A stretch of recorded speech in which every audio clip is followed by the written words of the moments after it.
Rrëfimi i Dolces për mbesën time të vogël, vëllait tim të madh i them, faleminderit jetës i them, faleminderit edhe dhimbjes i them, faleminderit. Sepse më mësoj të ndjej, quhem Dolce. Nuk jam hero.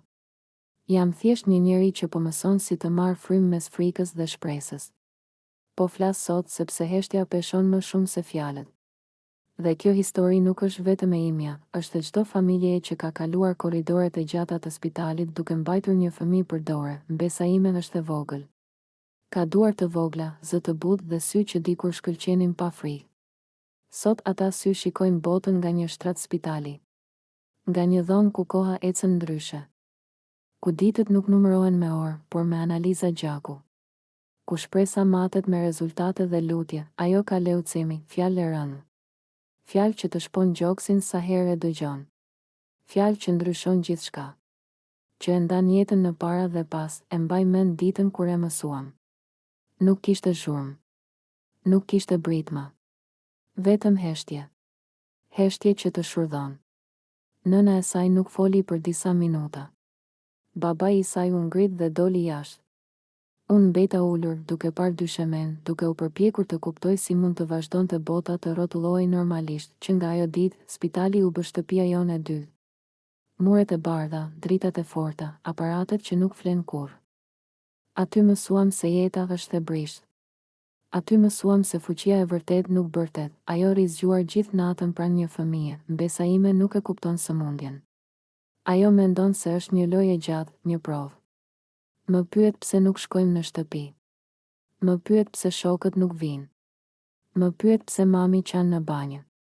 Dhe unë mundohem t'i përgjigjem me buzëqeshje, sepse e vërteta është shumë e madhe për zemrën e saj të vogël. Ka ditë kur ajo nuk ka fuqi të flasë. Ka ditë kur vetëm më shtrëngon gishtin.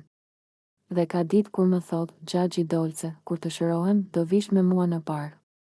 Në ato momente, zemra ime thyet dhe rindërtohet në të njëjtën kohë. Kam parë trupin e saj të ndryshoj. Kam parë flokët të bien, kam parë lodhjen në çdo frymëmarrje.